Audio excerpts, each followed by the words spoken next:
죽는 날은 다른데 보고 싶은 날은 같은지 몰라.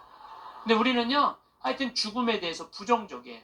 그런데 여러분들, 죽는 거 무서워할 필요 하나 없어요. 죽기 전까지는 절대 안 죽을 것이고, 죽을 때 되면 그냥 행복하게 가면 되죠. 그러니까 죽음에 대해서 두려워하지 마세요. 그래도 죽는 게 싫어. 왜 죽는 게 싫으냐 하면 사랑하는 사람과의 이별 때문에 그래요. 죽으면은 더 이상 사랑하는 남편 못 보고, 사랑하는 아내 못 보고, 사랑하는 부모님 못 보고, 자식 못 보니까. 그것도 뒤집어 보면은 또한 답답해요. 왜냐하면 살아있을 때는 소, 닭 쳐다보다가 꼭 죽고 나면 영정사진 앞에서 통곡을 하고 우는 거예요. 왜 벌써 죽느냐고, 조금만 더 살았으면 내가 잘해줬을 텐데 라고 우는 사람들이 참 많아요. 내가 본당 신부할 때 평택에 있었을 때 70 먹은 중풍 걸린 할머니가 한 분 계셨어요. 근데 이 할머니가 내가 한 달에 한 번 갈 때마다 이런 말을 해요. 신부님, 한 달에 한 번 나 찾아오는 건 신부님밖에 없다고. 아들이 하나 있는데 10년째 한 번도 안 찾아왔다는 거예요. 10년째. 네 할머니가 돌아가셨어요. 조상집에 갔는데 그 영정사진 앞에서 통곡을 하고 우는 자식이 하나 있더라고요. 10년째 한 번도 안 온 자식. 뭐라고 우느냐면은, 어머니 왜 기다려주지 않고 벌써 돌아가셨느냐고. 조금만 더 기다렸으면 내가 돈 벌어서 어머니 효도할 텐데 왜 내 마음을 몰라주고 왜 기다려주지 않고 벌써 돌아가셨느냐고. 나는 어떻게 하라고 이렇게 돌아가시느냐고 울며 불며 통곡을 하더라고요. 저는 그렇게 우는 자식을 이렇게 바라보면서 속으로 이런 생각이 들었어요. 너는 10년 후에 엄마가 80에 죽어도 똑같이 말할 자식이야. 10년 후에 똑같이 말할 자식이에요. 10년 후에 엄마가 80에 돌아가도 어머니 왜 기다려주지 않고 벌써 돌아가셨느냐고. 조금만 더 살았으면 내가 돈 벌어서 효도할 텐데 라고 말할 자식이에요. 혹시 여러분들 자식들 가운데 지금 손자 손녀 키운다고 먹고 살기 힘든다고 여러분들 찾아오지 않아? 그런 자식들이 이렇게 말해. 어머니 조금만 기다리세요. 내가 조금만 이 어려운 일 끝나고 나면 어머니 잘 모실 테니까 조금만 기다리세요 라고 말하는 자식이 나중에 정말로 효도할 거라고 믿고 있다면 어린 반푼어치도 없는 기대를 하고 있는 거예요.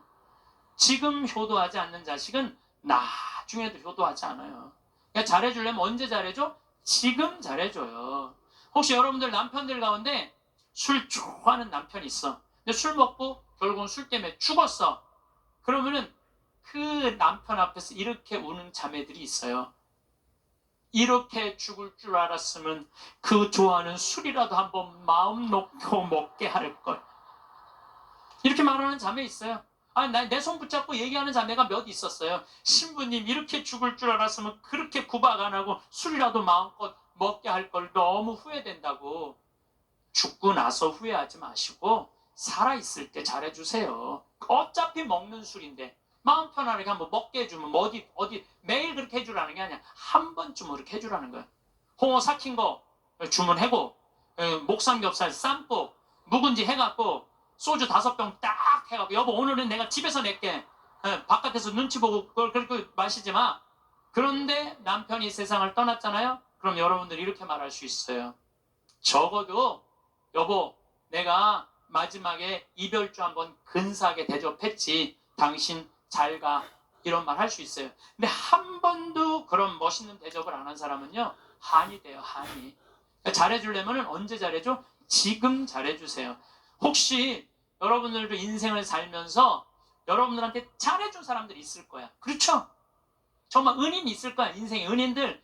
정말로 고맙다고 생각을 한다면 나중에 잘해주지 말고 지금 이스라엘 성지순례 티켓을 하나 끊어주든지 아니면 이미자 콘서트를 끊어주든지 하세요. 내가 마음을 표현할 때 사람이 행복한 거예요.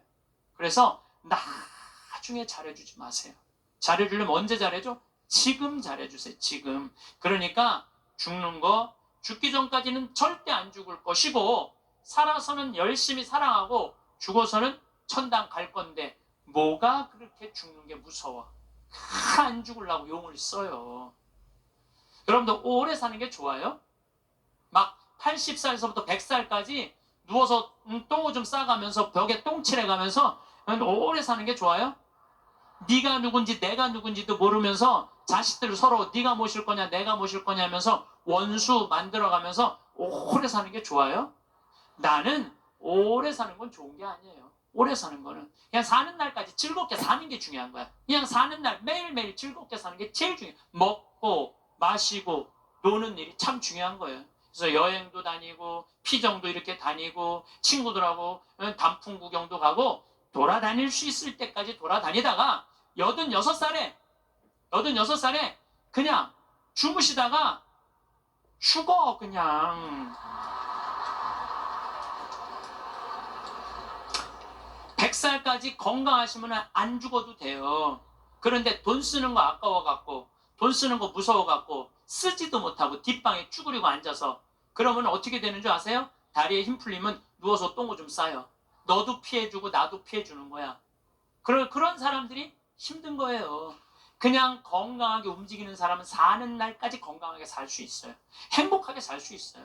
그렇게 살으라는 거예요. 저는 여러분들이 사는 날까지 즐겁게 살기를 바라는 거예요. 사는 날까지.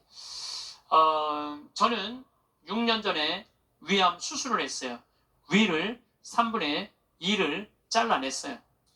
근데 제가 6년 전 4월 6일 날 수술을 했는데 2월 달에 진단을 받았어요. 2월 달에 진단을 받았는데 내가 수녀님한테 그랬어요. 수술 날짜가 언제냐? 4월 6일이라고.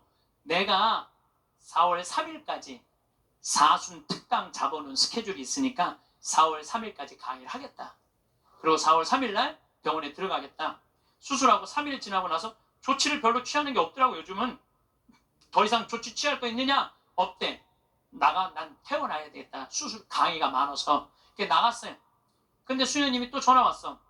신부님, 죽는 거 무섭지 않냐는 거예요. 죽는 거. 난들 왜 죽는 게 안 무서웠겠어. 이렇게 멀쩡하게 강의하고 저녁에 사제관에 가갖고는 누워서 죽으면 어떻게 하나 고민했죠. 근데 내가 46 인생을 돌아보니까 50개 나라를 다녔어요. 하고 싶은 대로 다 하고 산 거예요. 그리고 2개 본당 신부, 평택 비전동, 경기도 광주 능평 본당 신부 하면서 교우들 원 없이 사랑했고 사랑받았고, 또 평창에 들어가고 생태마을 꾸며서 수많은 정말 외롭고 힘든 사람들 와서 행복 느끼고 삶이 변하고, 우리나라 교우들만아 전 세계에 있는 우리 교우들도 많이 오고, 우리 천주교 신자만아 개신교, 불교, 비신자들도 많이 와서 행복을 느끼고, 이러면 됐지. 그냥 떠나도 되겠더라고요. 딱 마음에 하나 걸리는 게 있었어요. 부모님 앞서가는 거. 불효 중에 최고의 불효는 뭐예요? 부모님 앞서는 거예요. 나는 우리 어머니 아버지가 너무 오래 살아. 죽고 싶어도 부모 때문에 못 죽어. 죽고 싶어도 부모 때문에 못 죽어요. 그래서 전 수술할 때까지 집에 안 알렸어요. 1달 반 동안 안 알려서 뭐 좋다고 알려. 수술할 때도 교구청의 관리국장, 우리 지금은 이제 천지남에 가셨지만 관리국장님한테 연락하고 사인하라고 그랬어요. 집 떠났는데 부모가 와서 사인을 해. 나이가 어려? 뭐가 어려? 그래갖고 교구청에서 사인하고 수술하고, 수술 끝나고 내 얘기 다른 사람한테 들을까봐 그때 말씀드렸어요. 부모님 외에는 언제든지 떠날 수 있어요. 여러분들도 떠날 준비를 하셔야 돼요. 그래서 여러분들, 제가 요즘 이 강의 때문에 자료를 좀 보니까 참 중요한 얘기예요. 여러분들 자식들하고 나 의식이 없으면은 어떻게 하라고 얘기해줘야 돼요. 이따가 죽었어. 그러면은 어떤 자식은 수술을 해야 된다. 어떤 자식은 그냥 놔두자. 이러면서 자기네들끼리 또 싸워. 그래서 아까 말씀드렸듯이 죽음에는 시나리오가 필요해요. 내가 어떤 과정으로 죽어갈 것이냐. 그래서 여러분들 죽음의 문제만 해결되면요, 사는 문제도 그렇게 어렵지 않습니다. 제가 마지막 아름다운 노년을 위해라는 글을 마침 기도로 바치겠습니다. 성부와 성자와 성령의 이름으로. 우리는 살아오다 어느 날 문득 노년을 보내고 있는 자신을 발견하게 된다. 머리카락은 희끗희끗 반백이 되어 있고 생각과 말과 몸은 마음같이 움직이지 않고, 자신보다 훨씬 커버린 자녀들은 사회인이 되었고 영원히 함께 있을 것 같았던 그들이었건만 이내 하나들 우리들의 품을 떠나가며 어느새 결혼을 하여 아빠 엄마가 되어 있다. 100년 함께 살자고 맹세했던 부부는 오랜 세월을 살아오면서 어쩔 수 없이 늙어가는 서로를 바라보며 노년을 보낸다. 가족을 너무 의지하지 마라. 그렇다고 가족의 중요성을 무시하라는 것은 아니다. 움직일 수 있는 한, 나 아닌 다른 사람을 의지하는 건 절대 금물이다. 자신의 노년은 그 어느 누구도 대신해 주지 않는다. 당신이 진정으로 후회 없는 노년을 보내려거든 자신의 것을 스스로 개발하고 스스로 챙겨라. 그리고 반드시 한두 가지의 취미 생활을 가져라. 산이 좋으면 산에 올라 세상을 한번 호령해보고, 물이 좋으면 강가에 앉아 낚시를 해라. 운동이 좋으면 어느 운동이든 땀이 나도록 하고, 책을 좋아하면 열심히 책을 읽고 글을 써라. 자식들에게 너무 기대하지 마라. 자식에게서 받은 상처나 배신감은 쉽게 치유가 되지 않기 때문이다. 부모를 만족시켜주는 자식은 그렇게 많지 않다. 기대가 큰 자식일수록 부모의 마음을 아프게 한다. 악처가 효자보다 낫다는 옛말은 참고할 만하니 식어가는 부부간의 사랑을 되찾아 뜨겁게 하라. 그리고 이 나이는 사랑보다 겹겹이 쌓여진 묵은 정으로 서로의 등을 씻어주며 사는 것이 아니겠는가. 영광이 성부와 성자와 성령께, 성부와 성자와 성령의 이름으로 아멘. 감사합니다.